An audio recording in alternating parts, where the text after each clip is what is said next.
जो जनता बड़े विश्वास और भरोसे के साथ अपने नेताओं को अपना अमूल्य मत देकर उन्हें विधानसभा और संसद तक भेजती है, वही नेता क्या करते हैं? फिर वही नेता जनता को धोखा देते हैं और अपने फायदे के लिए पार्टी तक चेंज कर लेते हैं। लेकिन अब ऐसा नहीं होगा। जनता को मिलेगा अपने हर सवाल का जवाब जब जनता के कर्जदार होंगे कटघरे में।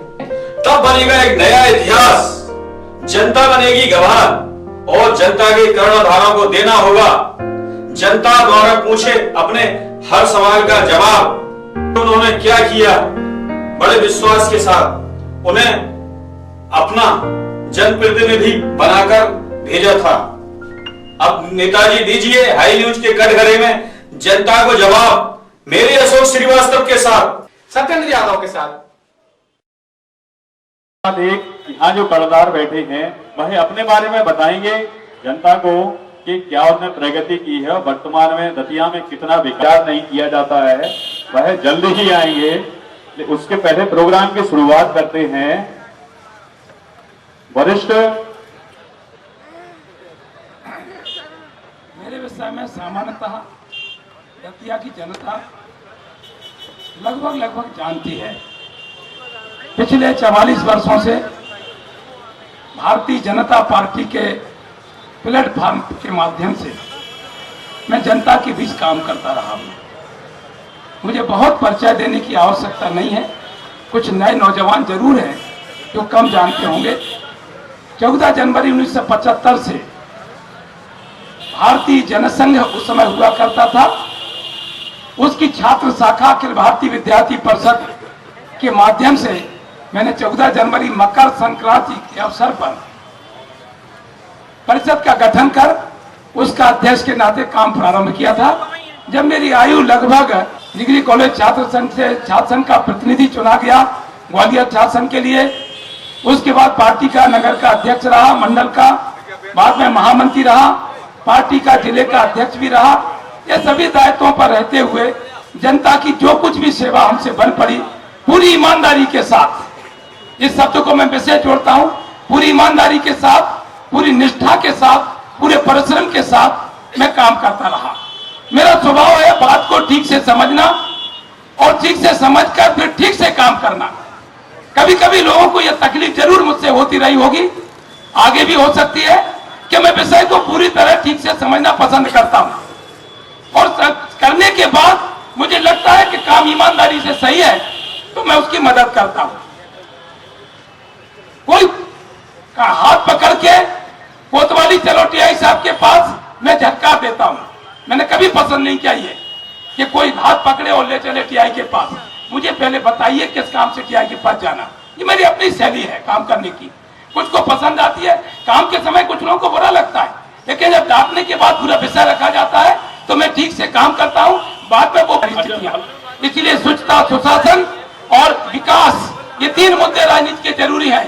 भ्रष्टाचार मुक्त व्यवस्था, भ्रष्टाचार न्यूज के इस प्रोग्राम में जनता की अदालत में बहुत बहुत स्वागत है। अब देखते हैं किस प्रकार एक्ट को लेकर जो समाज का निर्माण हुआ है वह कहां तक सफल होती है। अब अगले अपनी बात भाजपा श्री प्रशांत ढेंगला जी। प्रशांत ढेंगला जी चंद शब्दों में जनता के बीच अपना परिचय दें। हेलो, मैं प्रशांत ढेंगुला नगर पालिका दतिया में पार्षद हूँ, भारतीय जनता पार्टी का कार्यकर्ता हूँ। 1987 से राजनीति के क्षेत्र में काम कर रहा हूँ, आप सबके मध्य में हूँ। लगभग शहर के सभी लोग जानते हैं। आपके प्रतिनिधि के रूप में नगर पालिका में और जिला योजना समिति में सदस्य हूँ।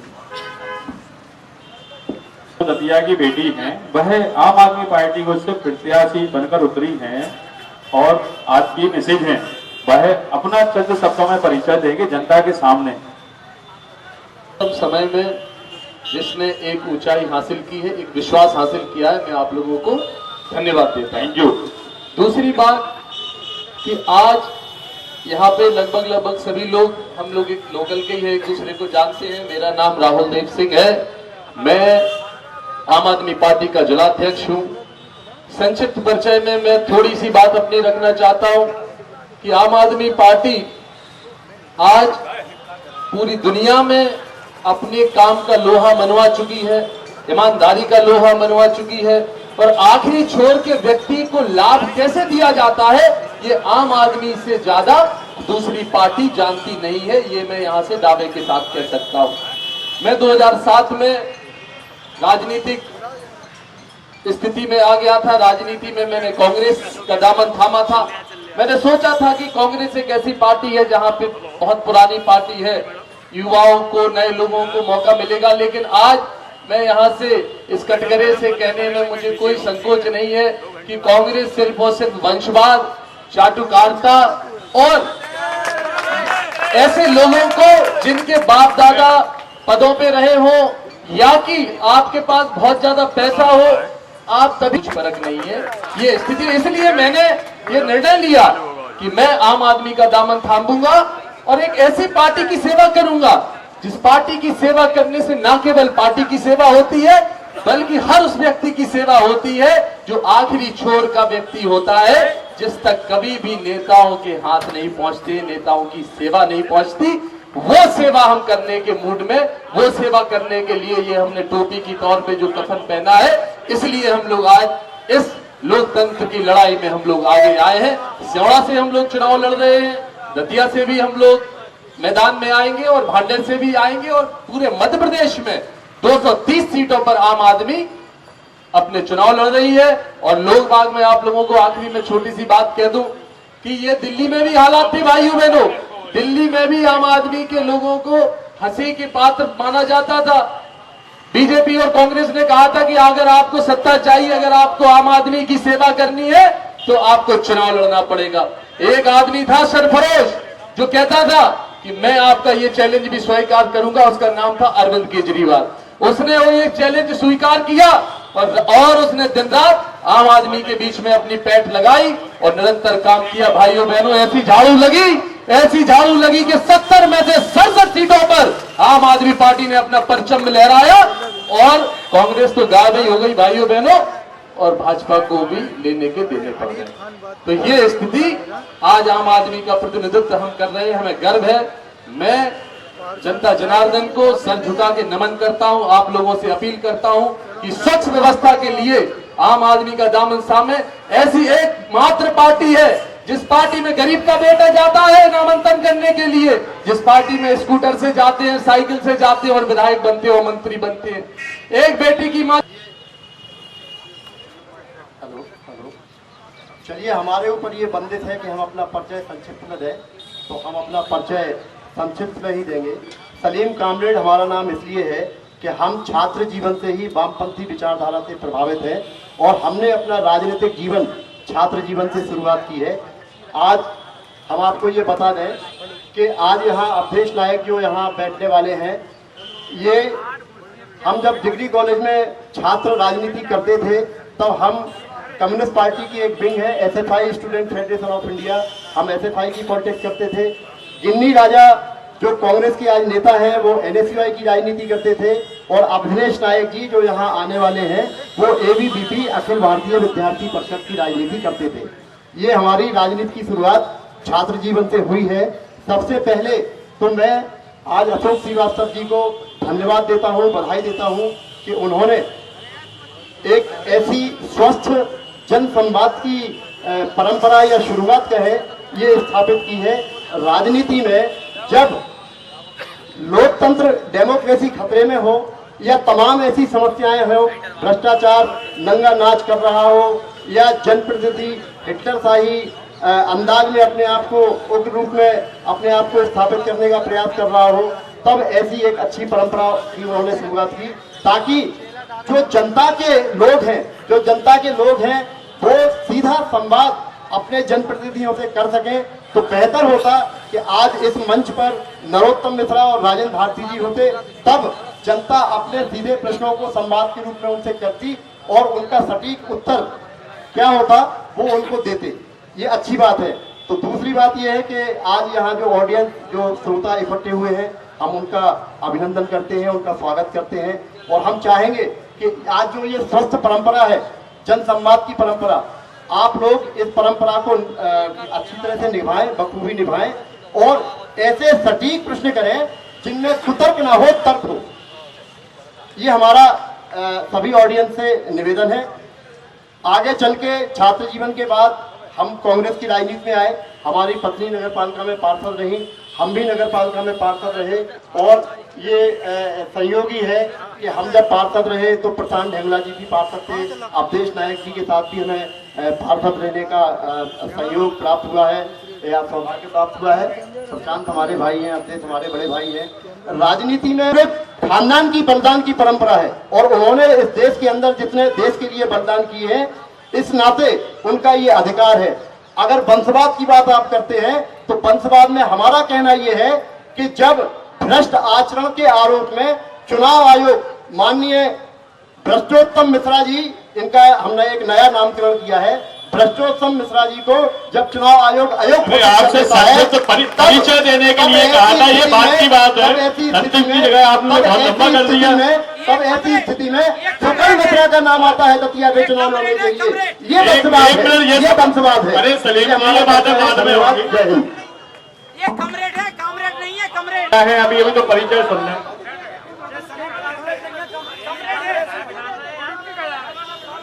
सबसे पहले मैं अपनी इस दतिया के आमजन और जनता जनार्दन को प्रणाम करता हूं कि आज उनकी ताकत से इस मंच तक हम और हमारे जनप्रतिनिधि गण आए हैं, क्योंकि ये जनता ही है जिसकी दमखम पर राजपाट और कामकाज चलते हैं। तो सबसे पहले आपको प्रणाम मां पीताम्बरा माई।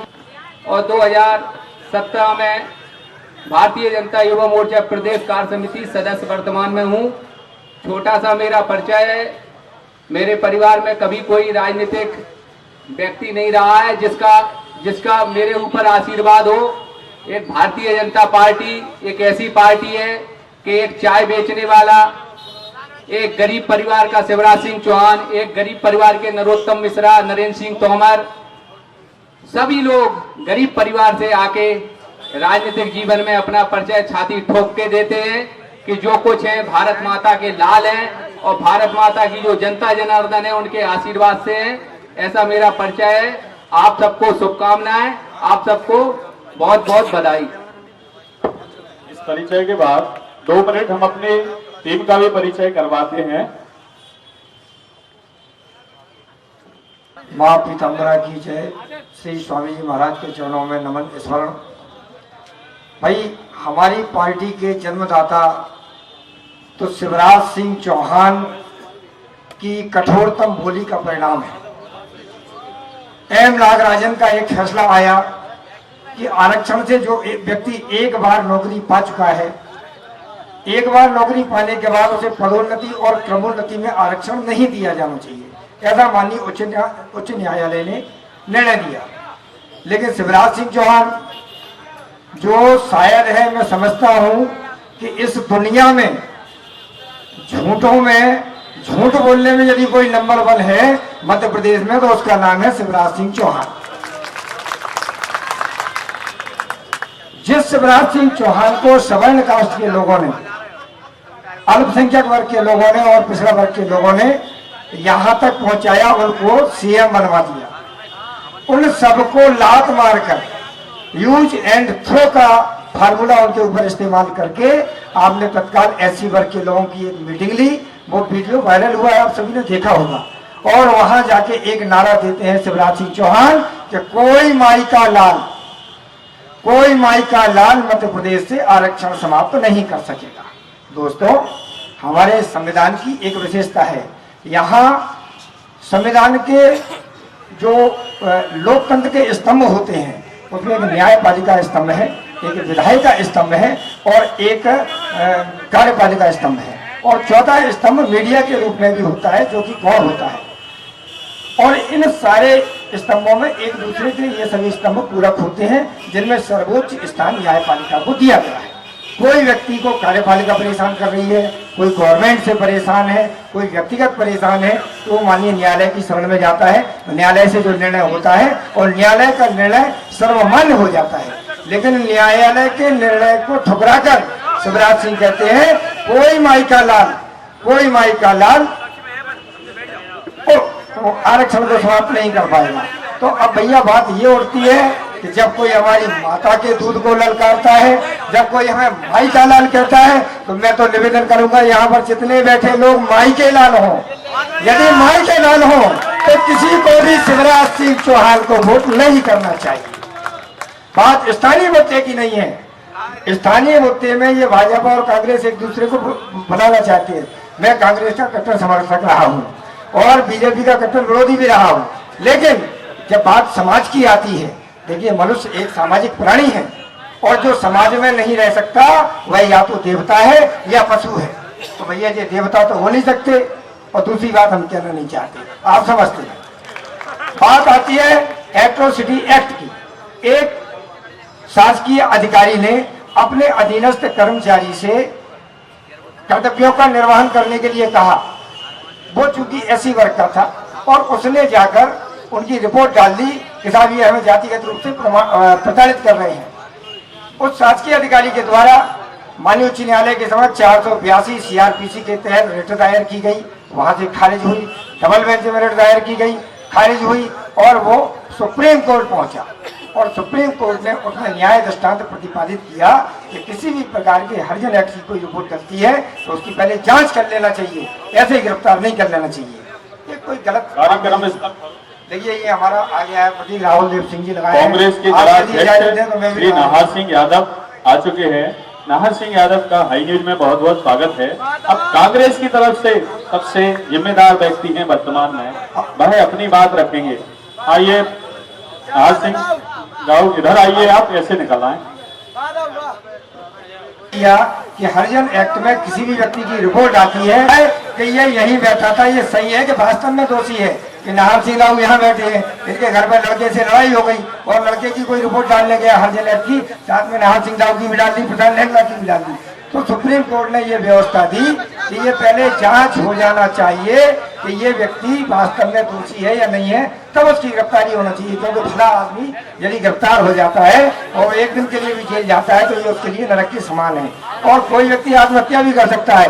लेकिन साहब नरेंद्र मोदी की सरकार ने मात्र वोट बैंक के लालच में कि ये सवर्ण तो हमारे हैं, ये कहाँ जा रहे थे तो हमारी जेब में डले हैं, ये ऐसी देखो यार ये खिसक जाता है कहीं कांग्रेस पे, कहीं बीएसपी पे, कहीं आम आदमी पे, इसको बन खींचो। तो उनने अनादुल्ल में एक संसद में विधेयक पारित किया और इस विधेयक के अनुसार कोई जांच नहीं होगी। यदि SC/ST एक्ट के तहत आपके खिलाफ कोई रिपोर्ट डलेगी सीधा आपको गिरफ्तार कर लिया जाएगा। 27 उसमें नए क्लॉज डाले गए कि इन क्लॉज के अनुसार कोई SC रिपोर्ट आता है। माननीय डॉक्टर नरोत्तम मिश्रा की तरफ से दीपक बेलपत्री जी प्रतिनिधित्व करेंगे। आप भी आए, युवाओं की जरूरत है इस देश को। ये और समाज, ये समाज जब बहुजन समाज पार्टी शुरू में आई थी तो कोई अनुमान नहीं। एडवोकेट किन्हीं कारणों से अभी वकालत के व्यवसाय में नहीं हूँ। छोटा सा परिचय ये है कि जब हमने घर में नेतागिरी का माहौल देखा तो पूरा परिवार राजेंद्र भारती का गुलाम था। ये अपनी यथार्थ सत्य बात बताए हैं आपको।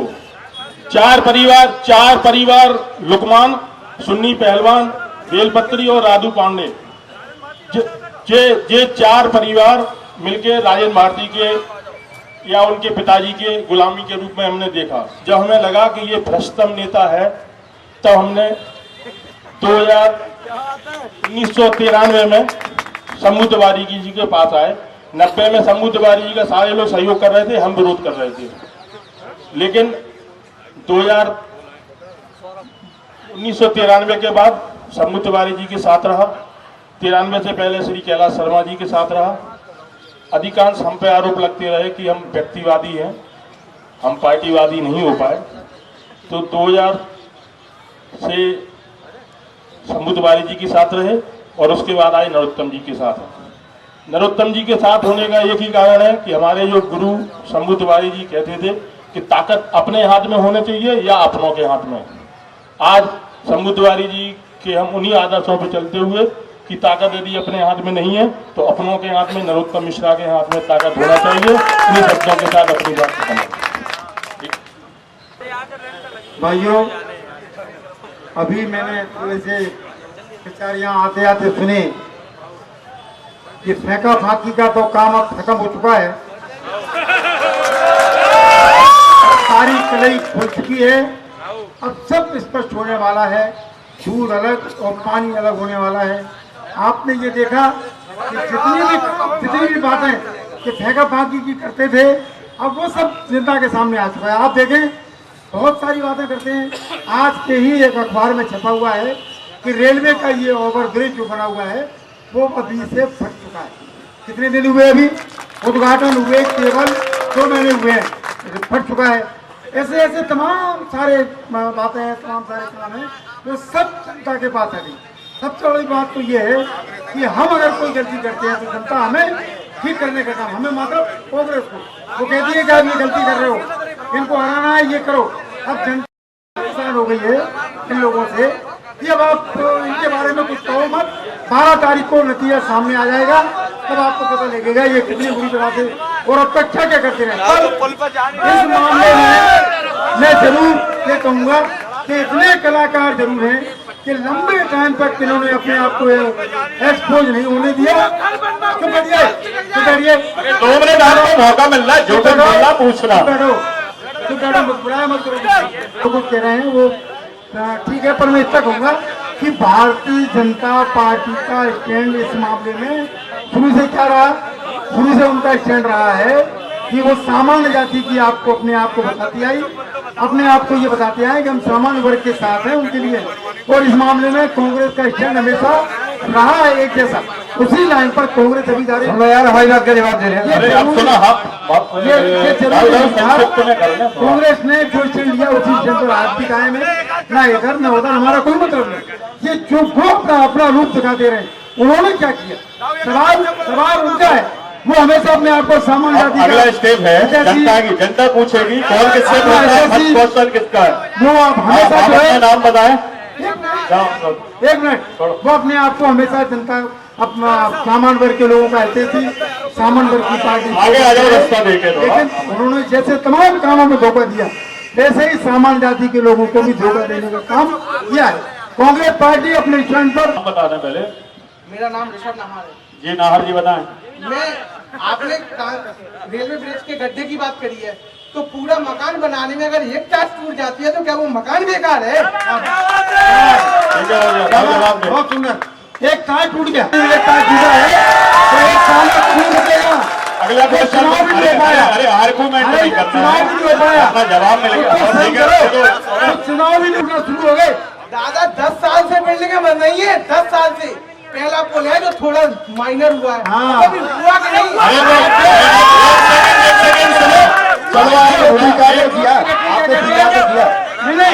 अरे सुनो पहले, अरे सुनिए, आप बताइए ढेगला जी, ये माइनर हुआ तो फिर कुछ हुआ ऐसा आदरणीय, पुल में कुछ हुआ ऐसा आदरणीय ने देखा नहीं है, केवल अखबारी भाषा बोल रहे हैं। तो मेरा उनसे निवेदन है कि पहले हकीकत जाने और उसके बाद जनता के बीच में अपनी बात रखें। अभी आपने कहा कि अभी ये सब बातों का समय नहीं रह गया, तो आपसे भी निवेदन है कि आप भी लोगों के सामने सत्य बात रखें ना। ये अखबारी बातें क्यों आप कर रहे हैं? आपको कोई जानकारी है?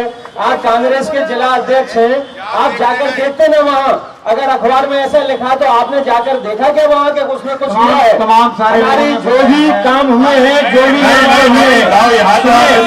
आपसे निवेदन है कि जैसे आपने कहा कि फेंका फांकी का समय खत्म हो गया, तो खुद ही आप फेंका फांकी कर रहे हैं, तो आपसे निवेदन है कि आप अपनी सफेदी का, आपसे निवेदन है कि आप अपनी सफेदी के अनुसार बात रखें और लोगों के सामने सत्य बात रखें। ये आपसे जवाब नहीं है।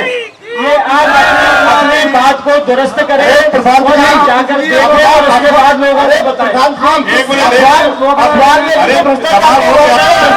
आपको क्या तकलीफ है, आप जाकर देख लो। आपके अरे सुनिए सुनिए, पास गाड़ी नहीं हो, आप जा नहीं सकते तो हम आपको ले चलेंगे। अरे हेगला जी, हम आपको दिखा देंगे।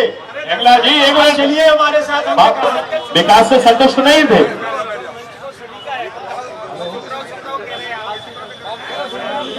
मैंने विचार को लेकर अपने राजनीतिक जीवन का आरंभ किया था। तेरा जीवन अमर रहे माँ, हम दिन चार रहे ना रहे, तन समर्पित मन समर्पित और ये जीवन समर्पित, चाहता हूँ देश की धरती तुझे कुछ और दूं। इन भावों के आधार पर हमने भारतीय जनता पार्टी में प्रवेश किया था गए 44 साल पहले। उस विचार को लेकर हम काम कर रहे थे। हमारे लिए ये जो जिस प्रकार की बातें आज चल रही हैं, ये हमारे लिए महत्वपूर्ण नहीं था। हमारी भयंकरतम उपेक्षा की गई। आपने छोड़ने का कारण बताया, भयंकरतम उपेक्षा की गई। जिलाध्यक्ष का कार्यकाल प्रभु की कृपा से बुरा नहीं रहा। हम अच्छा नहीं कहते, लेकिन बुरा नहीं रहा। 3 में से हम 2 विधानसभा जीते थे, लोकसभा जीते थे, उपचुनाव लोकसभा का जीते थे भांडेर से, 35 गांव से, नगर पालिका 60 साल में पहली बार दतिया जीते थे, भांडेर जीते थे। यहाँ तक के बाहर का अध्यक्ष जो पार्टी का नहीं होता, वो भी हमारे कार्यकाल में जीता था। हमने 2 उपचुनाव जीते थे।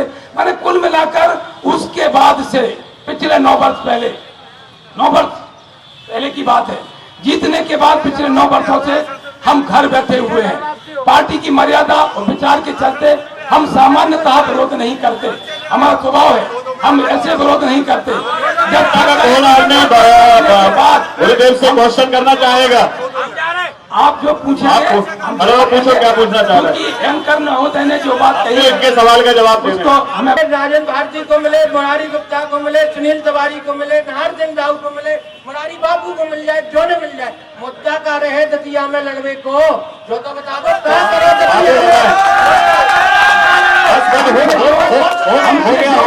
एंकर महोदय ने कहा है, हम उस विषय पर जवाब देते हैं। हमारा स्वभाव रहा है, हम फालतू के उलझन में नहीं पड़ते।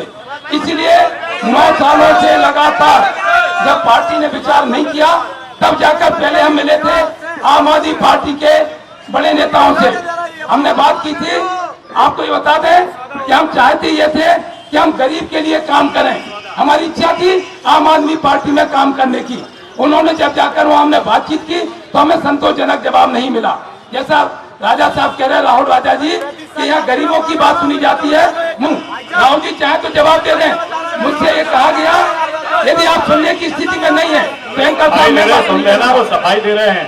मुझसे ये कहा गया, बापू थोड़ा टाइम। तो हमने कुल मिलाकर इन परिस्थितियों में हम संचित कर देते हैं। इन परिस्थितियों में पार्टी छोड़ी, किसी टिकट की आशा में, किसी पद की आशा में। मैं तो विचार के लिए काम करता हूँ, विचार के आधार पर ही कांग्रेस में विचार लेकर आया हूँ, इसलिए मैं काम कर रहा हूँ। और ये सामान्य जाति से है, और सामान्य जाति की भारतीय जनता पार्टी बहुत बड़ी दुश्मन है। इनकी उपेक्षा तो वहाँ होना ही नहीं।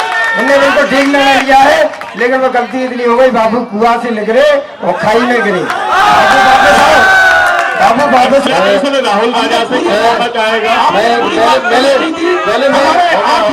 पहले बापू का जवाब दे दूं। इसलिए बात कही, मैं जब से जिलाध्यक्ष बना, मैंने पूरी कोशिश की कि आदरणीय गुरदीप सिंह गुप्ता जी जैसे क्रांतिकारी लोग हमारे संगठन में आए, और मैंने पूरा अपना दायित्व भी निभाया। बापू बैठे हैं, बता सकते हैं। दूसरी बात, कामरेड जी ने भी मेरे से थोड़ा सा एक बात रखी थी। राहुल जी जो भी रखे, बिल्कुल एक से आधा मिनट लूंगा। कामरेड जी ने कहा था कि कांग्रेस पार्टी का बड़ा बलिदान है। साहब मान रहा हूं, बहुत बड़ा बलिदान है, लेकिन कांग्रेस पार्टी का बलिदान है तो आज तक निभाएगी क्या जनता? और गांधी जी का आपने कहा था, तो गांधी जी का स्वयं वर्डिक्ट है ये, आप पढ़ के लिए आइए और पढ़ लीजिए कि गांधी जी ने कहा था कि अब देश आजाद हो चुका है, अब प्रजातंत्र की व्यवस्था होनी चाहिए, कांग्रेस खत्म कर दी जानी चाहिए, अब कांग्रेस की आवश्यकता नहीं है। ये गांधी जी का ही कहना था महोदय। और गांधी जी तो मर गए, लेकिन गांधी जी की जो वो लकड़ी है वो आज तक पकड़ के राहुल गांधी चल रहे हैं। ये क्या आप बीजेपी के पक्ष में कर रहे हैं? मैं आम आदमी के पक्ष में कह रहा हूँ साहब, ये आम आदमी का सवाल है। आप प्रजातंत्र की बात कर रहे हैं, प्रजातंत्र की हुआ कहाँ है? आज आप दतिया जिले का भी मैं बता दूं, दतिया जिले में भी कोई प्रजातंत्र की नींव नहीं रखी गई। आज भी कोई नेता है जिन्हें टिकट की मांग में रखा जाता है, जिन्हें टिकट की दौड़ में रखा जाता है। कोई भी नए व्यक्ति का कोई भी नामो निशान कांग्रेस में नहीं आता है, न नाम आता है। वो 3 नेताओं को टिकट। जो छात्र हैं उन्होंने जो कर प्रणाली है, टैक्स प्रणाली है, उस टैक्स प्रणाली में 1 मिनट भैया इस तरह नहीं है। आपको जो भी देना है प्रश्न करो ना, हम आपका जवाब देंगे। आप अगर माहौल बनाओगे तो कोई मतलब नहीं देगा। आप बात करो। हमारा कहना यह है कि एक जब हम अर्थशास्त्र पढ़ते हैं तो एक प्रत्यक्ष कर प्रणाली होती है और एक अप्रत्यक्ष कर प्रणाली होती है। एक पार्टी का वो कार्यकर्ता होता है जो प्रत्यक्ष रूप से अपने पार्टी के लिए काम करता है, और एक दूसरी पार्टियों में एजेंट हुआ करते हैं जो दूसरी पार्टियों के लिए काम करते हैं। ये अप्रत्यक्ष कर प्रणाली है। मैं अभिषेक तिवारी, NSY जिलाध्यक्ष। मैं आदरणीय यहाँ पर जो भाजपा का प्रतिनिधित्व यहाँ पर 3 नेता बैठे हैं उनसे पूछना चाहता हूँ कि जब मंत्री जी यहाँ पर दतिया आए थे 2008 में, तो उन्होंने दतिया के बेरोजगार युवाओं को, दतिया जिले के युवाओं को एक सपना दिखाया था कि दतिया में स्टील प्लांट यहाँ पे लगाया जाएगा। उसके बाद उन्होंने कहा था रिलायंस की इंडस्ट्रीज यहाँ पर दतिया में लगाई जाएगी।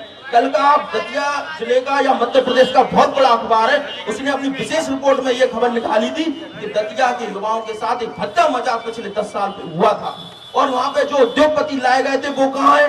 स्टील प्लांट की आज तक नींव देखी आप लोगों ने कभी?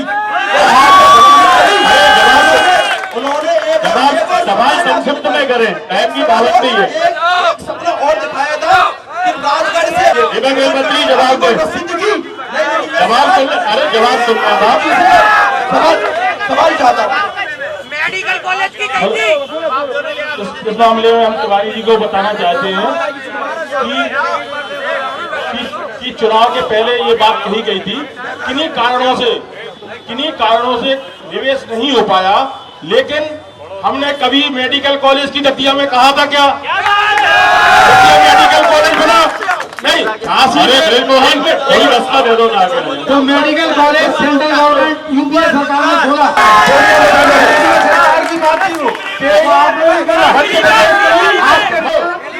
कहानियां छोड़ो के हम नहीं स्वीकृति बनाए, हम ही बना के दिखाओ। इस कर रहे थे कहानियां फेंका। 20,000 करोड़ रुपए का जो रतनगढ़ माता पे डैम बन रहा है, वो नरोत्तम मिश्रा जी जब सिंचाई मंत्री बने तब वो शुरू हुआ। हमारा कहना इनसे ये है कि दतिया में पूरे मध्य प्रदेश की स्थिति में सबसे हो गया, रोजगार में बात करो। अरे अभी हाल बात करवा रहे सब। रोजगार के मामले में आपको बताते थे कि रोजगार के मामले में हम आपको बताते हैं, मैं बहुत कोई नदी हो या तालाब हो या कोई हो, अगर आपके नेता जो बहुत दिनों से कांग्रेस में है, अगर वो सीता सागर पे, करण सागर पे अगर कब्जा नहीं करे होते और तालाबी पानी की व्यवस्था सुचारू होती तो यहाँ पर फैक्ट्री भी लग सकती थी, लेकिन ये भाजपा कहती है कि हमने ये चीज करवाई और कांग्रेस कहती है कि हम यूपीए गवर्नमेंट से लाए। ठीक है, आज आम आदमी ये कहती है कि ना आपका है ना आपका है, ये आम आदमी का है। भाइयों बहनों, जब आप ये तौलिया खरीदने जाते हो ना, तौलिया खरीदने, तो आप अपने टैक्स चुका के आते हो। जब ये जैकेट में खरीदता हूँ ना, तो उसका टैक्स चुका के आता हूँ। आप अपनी युवा साथी सुन रहे, मोटरसाइकिल लेते हो ना, तो वो 60,000 की मोटरसाइकिल 90 में खरीदते, 30,000 हम तुम्हारे मुंह पे फेंकते हैं गवर्नमेंट के। ये आम आदमी की सरकार है। अब ये नकली बातें नहीं चलेंगी, मैं आप लोगों को बता देना चाहता हूँ। पहले मेरी एक बात सुन लीजिए आप। जो हाई न्यूज ने एक बहुत अच्छा यहाँ पे कार्यक्रम आयोजित किया है सवाल जवाब का। अगर मेरी पहले एक छोटी सी रिक्वेस्ट है सारी पार्टियों से, अगर आप अपनी बात इस तरीके से रखना चाहते हैं कि यहाँ पे जो 1-2 हजार लोग खड़े हुए हैं, इनकी बातों को नजरअंदाज करते हुए आप अपनी बात रखना चाहते हैं, तो अभी अपनी एक परमिशन लेके, आचार संहिता चल रही है तो आपको परमिशन लेना पड़ेगी। आप परमिशन लेके यहाँ पे एक आम सभा आयोजित करिए, कांग्रेस हो, भाजपा हो, आम आदमी पार्टी हो, सभाष हो, आप लोग जो इतनी लंबी लंबी बातें कर रहे हैं और सवालों को जो सवाल पूछे जा रहे हैं उन सवालों को नजरअंदाज करके आप अपना भाषण दे रहे हैं। बहुत अच्छा, बहुत ये अच्छा। जनता इतनी बेवकूफ नहीं है जो किसी भी जनता को जवाब की जगह पे आप अपनी बात कर रहे हैं। जो यहाँ पे एंकर महोदय खड़े हैं, मेरा उनसे विनम्र अनुरोध है कि यहाँ पे जो इतने सारे लोग हैं उनको जब एक सवाल पूछने के लिए निश्चित समय सीमा दी गई है, तो जो यहाँ पे पार्टी के जो पदाधिकारी बैठे हैं उनको निश्चित समय सीमा दी जानी चाहिए। आपने बहुत अच्छी बात कही, रखेंगे अच्छा से जाओ समय सीमा। उसमें सबको आपस में डिबेट नहीं करनी है, क्योंकि ये डिबेट प्रोग्राम नहीं है। जनता के मूल्य मत कर रहे हैं, तो जो भी होगा जनता पूछेगी उसका जवाब देंगे जनता। राघवेंद्र सिंह मंदेला उन्नाव रोड से। अभी हमारे की विकास नहीं हुआ है और भ्रष्टम मंत्री का नाम दिया है। आप अपना सुनो, अरे वही मुद्दा आया यहाँ, सवाल करें आपको, सवाल होने दो। सवाल ही तो बता रहे, मुद्दे पे आने दो। कांग्रेस के मित्रों से मैं पूछना चाहता हूं कि 50 साल कांग्रेस के विधायक रहे हैं दतिया शहर में, और आप किला चौक से लेकर टाउन हॉल तक एक शौचालय नहीं बनवा पाए। इतनी बड़ी बड़ी बातें कर रहे हैं, आज हर कोने में जाइए, शहर की दशा और सुंदरता बदल रही है। कैसी बात कर रहे हैं आप? चलिए, आप मेडिकल कॉलेज ले लीजिए, हवाई पट्टी ले लीजिए, आपका आयोजन करके लेना यार, हम सबसे बोलने को तैयार हैं। आप उत्तर दें इसका। ये नहीं है कि अपने मन से बोल प्रधान भैया, सवाल चूंकि जिससे होगा जवाब हो जाएगा। ये राजेंद्र भारती के प्रतिनिधि के रूप में है, गारंटी नहीं है कि कांग्रेस से लड़े, तो पंजाब से लड़ बैठे, तो हाथी से लड़ बैठे। बिल्कुल ठीक के प्रतिनिधि है, हम राजेंद्र भारती के गुलाम नहीं है, जैसे कि आपकी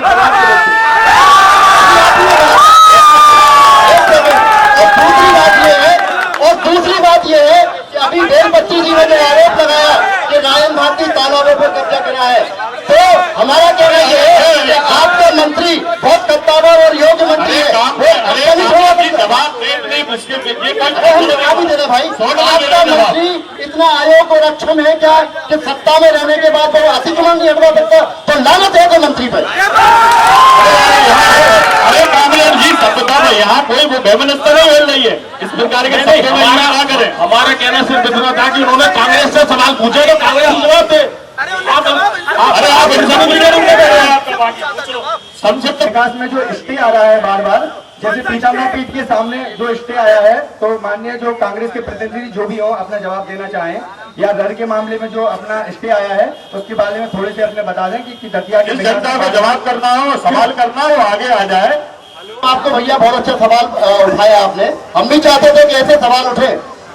स्टे जो रर का मैटर जिसका आप स्टे की बात कर रहे हैं, स्टेज पे नहीं आया था, स्टेज पे आया था कि जो ऐतिहासिक महत्व की रर है उस रर में से निकलने वाला खनिज, उसमें से खंडे, बोल्डर, गिट्टी, मिट्टी, करोड़ों रुपए की ये धरा कहाँ चली गई, सवाल इस पे आया था। हम कहते हैं कि विकास कम हुआ है, भ्रष्टाचार ज्यादा हुआ है। विकास नहीं, विकास के नाम पे भ्रष्टाचार हुआ है, ये हमारा कहना है। भैया घर में जो है वहीं पर मिलाना था। आप नगर पालिका में पार्षद रहे हैं, आपने उसका संकल्प देखा होगा। सवाल क्या है? ये संकल्प है कि हमें आसपास की लेवलिंग में मटेरियल लगा। ढेकलानी समझे, जनता के सवाल ले लें, उनका जवाब दें। क्या जवाब है जो आप जो आप उत्तर दे रहे हैं उसका जवाब है ये। शांत हो गए, बोलिए किसके पूछना है? मेरा क्वेश्चन यह है कि जिस तरह से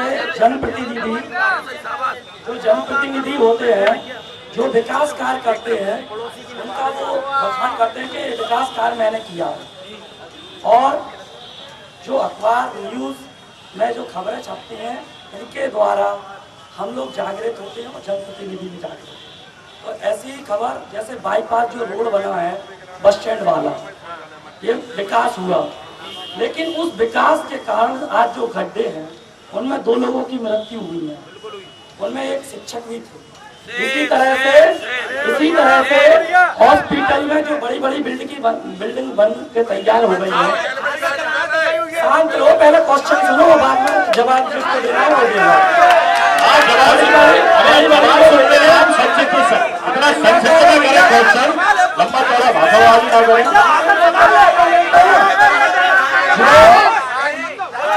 जो जिला चिकित्सालय बड़ी बड़ी बिल्डिंगें बनी है, वहाँ पे बड़े बड़े डॉक्टर बैठे हैं, जो आज दिन वहाँ पर इंजेक्शनों से मृत्यु हो रही है, महिलाओं की मृत्यु हो रही है, बड़े अस्पताल में आरक्षित वर्ग के डॉक्टर बैठे हैं और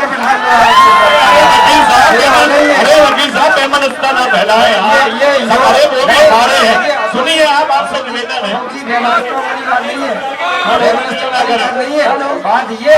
एक मिनट वकील साहब, अरे आप जिस व्यक्ति ने जो इंजेक्शन लगाया था उसकी आप छानबीन करें कौन से कास्ट का था वो, जब आप ये झूठी बात है, बनता मत करें आप, और राजनीति कर रहे हिंदू को तो भाजपा करवा रही है अपनी जाति। अगर अस्पताल में मृत्यु हो रही है इंजेक्शन लगाते तो सबरे मरते मरीज, 2-3 नहीं गए मरे, बड़ी बीमारी यदि हार्ट अटैक आओ तो काम तो करा दो। अगला सवाल बाबूजी से कौन करना चाहेगा? आप बड़ी बड़ी बिल्डिंग भी बन रही है, बड़े बड़े डॉक्टर भी आ गए, ये बड़ी बात।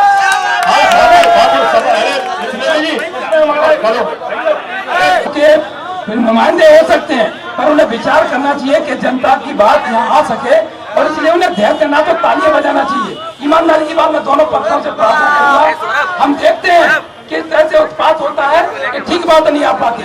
जनता को अपनी बात कहने दो, नुमाइंदे बैठे हैं वो जवाब देंगे, अपना काम चलेगा।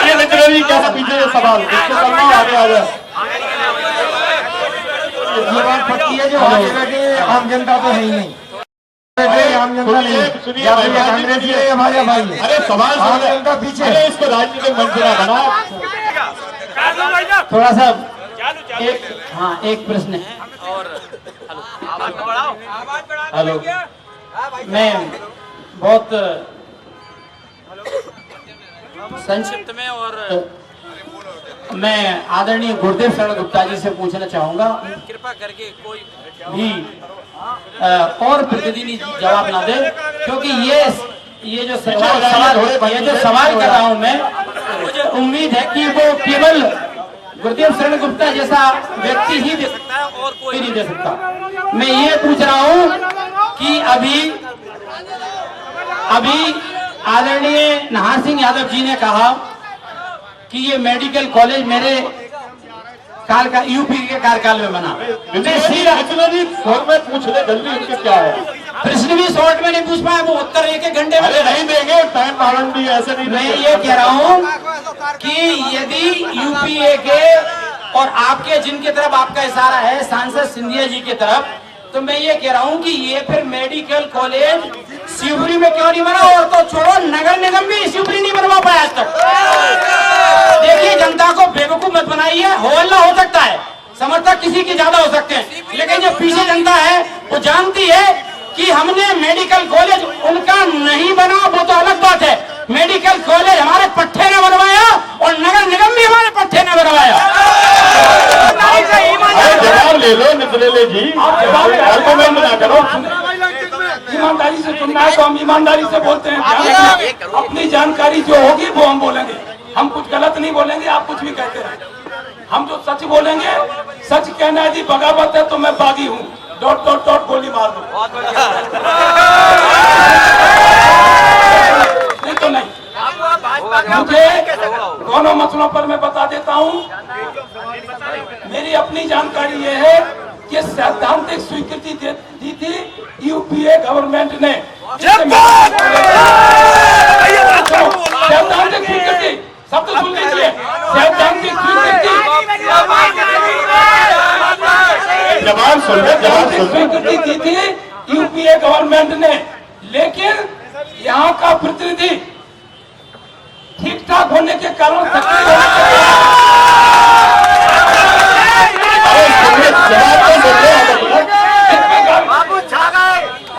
हेलो कि सैद्धांतिक स्वीकृति यूपीए सरकार की थी। नाहर सिंह का जो कहना है वो गलत नहीं है। बाकी मध्य प्रदेश की सरकार ने इसमें तेजी की, तेजी के लिए निश्चित रूप से हमारा प्रतिनिधि जिम्मेदार होता है, उसने रुचि ली इसलिए बन गया। बोलने की कोशिश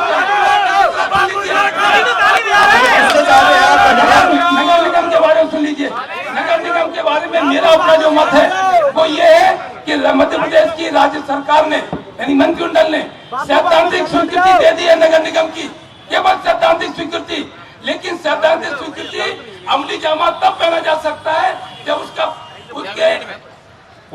स्वीकृति दे दी, उससे सैद्धांतिक स्वीकृति बोलते हैं। और उसके बाद सरकार आ जाएगी तो नगर निगम बन सकता है। सरकार नहीं आएगी तो नगर निगम नहीं बनेगा। सरकार कांग्रेस की आएगी तो दतिया के विकास को बाधित कर देंगे। शहर के विकास के लिए है उसको आगे सरकार वोट देगी। जवाब को आगे बढ़ाने के हम पूरा बता देंगे यार।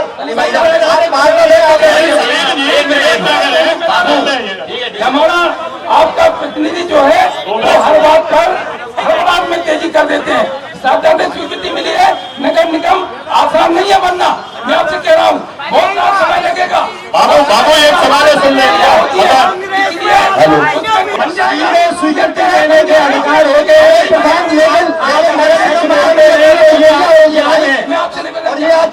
सच बोलते हैं। ये आपको ज्ञान है कि मध्य प्रदेश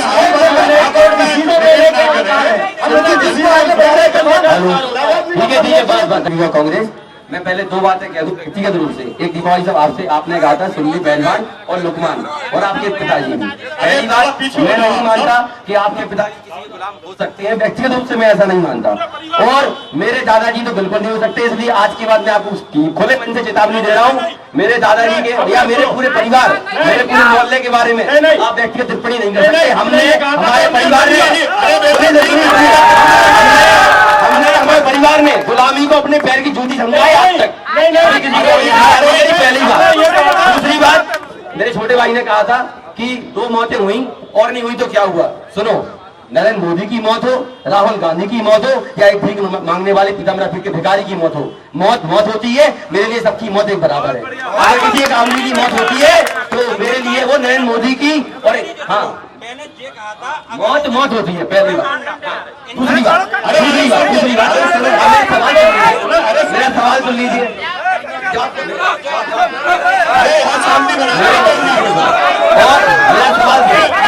मेरा सवाल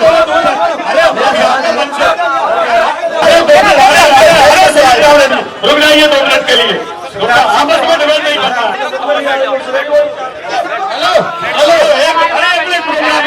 हेलो संजय भाई, मैंने ये कहा था इंजेक्शन अगर मौत होती है तो जितने भी मरीज को सारों को इंजेक्शन लगा। आप थोड़ा पीछे बैठ जाइए।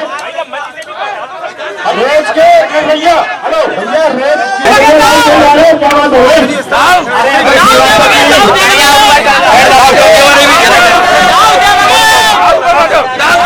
क्या है जो आई न्यूज ने जो कार्यक्रम रखा है। हेलो, अगला सवाल किसका है? सवाल इसलिए हो रहा है कि आप दीपावली पत्री भाजपाई सलीम कामिल भाई साहब श्रेष्ठ है, समझे? हमारे सवाल बापू से है। बापू अब ये जवाब हो गया।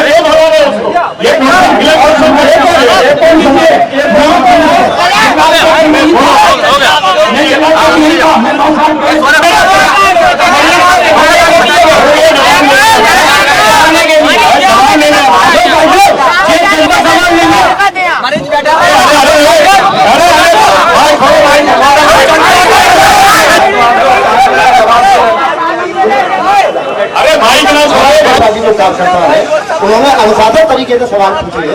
अगर आप लोग भी अरे आप जो देखते थे 2008 के पहले जब माननीय मंत्री दतिया नहीं थे तो जिला हॉस्पिटल में गधे बैठते थे अंदर, गधा और जानवर कहीं रहती थी। आज आप पक्षी नहीं देख रहे होंगे उसमें। रहा डॉक्टर का सवाल तो एक व्यवस्था की बात है। अभी डॉक्टर आ चुके हैं और डॉक्टर लगातार आ रहे हैं। मैदा होंगे दतिया की नहीं डॉक्टर पढ़ेंगे और दतिया के ही बनेंगे, नहीं तो यहाँ के युवाओं को खतरा हो सकता है।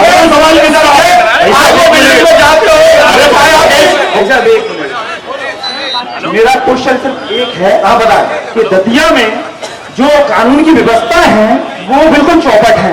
आज एक महिला को दिन दहाड़े चाकू मारकर उससे 20,000 रुपए छीन लिए गए और उससे पहले हमारे दो जम्मू व्यापारियों के साथ खुले दिन दहाड़े लूट कर ली गई, उसका जिम्मेदार कौन?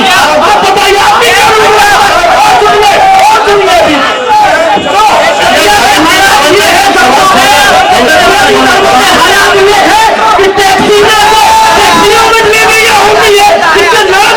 कोई नहीं होगी। भैया हमारी जवाब सुनेंगे कि नहीं? अरे आप बना दें। कहा अपराध का सवाल। दतिया 2008 के पहले आप सबको पता है, दतिया जनता जानती है, जनता जनार्दन है, भगवान है। 2008 के पहले महीना कम होता था, हत्या ज्यादा होती थी। कांग्रेस के समय होती थी और आज गिराफ उठाना मध्य प्रदेश का और राज्यसभा चक्कू चुरी का और व्यापारियों का। तो मैं आपसे कहता हूँ भारतीय जनता पार्टी में आने के बाद आता है बताओ आप जनता को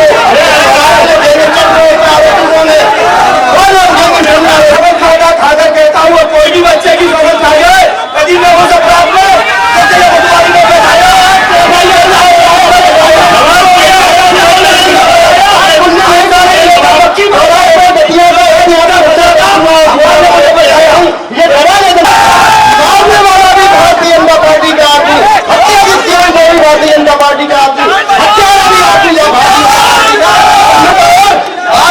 आपने जो दतिया में आतंक को भय का वातावरण बना रखा है, आपके भारतीय जनता पार्टी के लोग हमारे भूले चौधरी को मारते हैं और वो रिपोर्ट पर चोरी करा रहा है। कुछ नहीं किया है, हमारे परिवार की बात है, वो आप नहीं बोल सकते। हमारे परिवार की बात है, आप कैसे कह रहे हैं?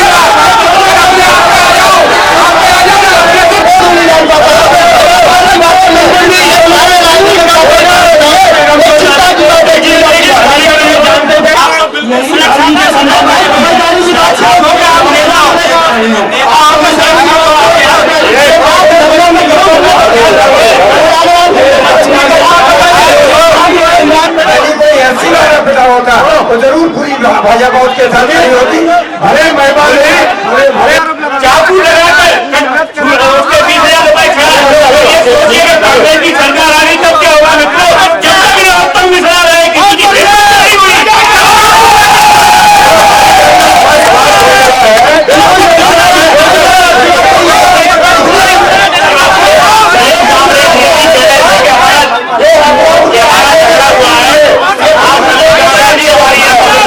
किसी की भारतीय जनता पार्टी की परवानगी में रहते हैं।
कार्यक्रम में आए और हमारे भाई सिंह यादव को बहुत बहुत धन्यवाद। साथ ही बेलपत्री जी, सलीम पांडे जी और राहुल राजा जी बहुत बहुत धन्यवाद। और मुकेश यादव जी, भगला जी का, भूरे चौधरी का 2 मिनट संदेश समझा बस 5 ठीक है। देना चाहती है वो अपना हाथ उठा, हर पार्टी सवाल करना चाहता हूँ मैं। बोलो कौन पार्टी जवाब देना चाहती है मेरी बात का? आम पार्टी यहाँ पे है, बीजेपी यहाँ पे है, कांग्रेस यहाँ पे है। मेरे सवाल का जवाब कौन पार्टी देना चाहती है वो हाथ उठा के खड़ा कर।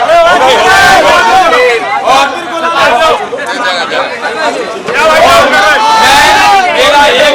मेरा एक निवेदन रहेगा, ऐसा कैसे होगा तत्काल आप से जवाब दोगे। मैं पूरा प्रश्न नहीं करूंगा, एक प्रश्न मेरे भाई साहब मेरे 4 शब्द हैं, 4 शब्दों का मुझे जवाब। मैं रामजी दुबे नंदपुर से आया हूँ। मैं ये पूछना चाहता हूँ विधायक और सांसद की तनख्वाह कितनी होती है? Very good. कौन सी पार्टी जवाब देना चाहती है? अभी तक कितनी बिल्डिंगें बनवा दी के आप मिश्रा जी के संग में बैठते हैं, आपके बाद मिश्रा जी से पूछ लेना। आप जनवर भागीरथ जी के साथ रहते हैं, आप उनसे पूछ लेना।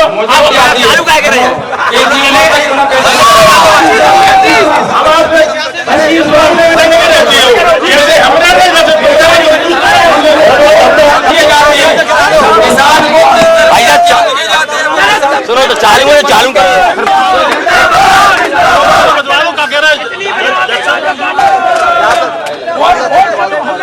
हेलो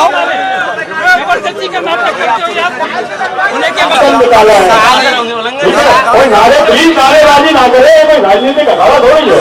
आप सब जनवर हैं, जन्म हो रहे अपना निर्णय सुना। हमने सभी का पक्ष सुना, भाजपा कांग्रेस आप और सभी लोगों का, मगर हम जनता की ओर से इतना कहना चाहते हैं कि यहाँ बेरोजगारी के लिए, युवाओं के लिए कोई ने किसी भी पार्टी ने किसी भी प्रकार की बात और स्वास्थ्य के लिए, शिक्षा के लिए, पेट्रोल के लिए, डीजल के लिए, महंगाई के लिए किसी भी पार्टी ने कोई भी बात नहीं की। इसलिए मैं जनता के फैसला के लिए सभी पार्टियों से ये कहना चाहता हूँ कि महंगाई पर विशेष रोक लगाई जाए।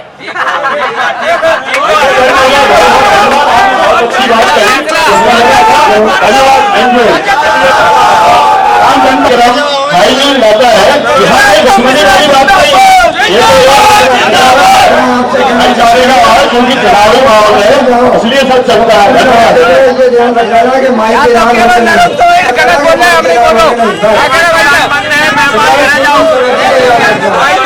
लाल हो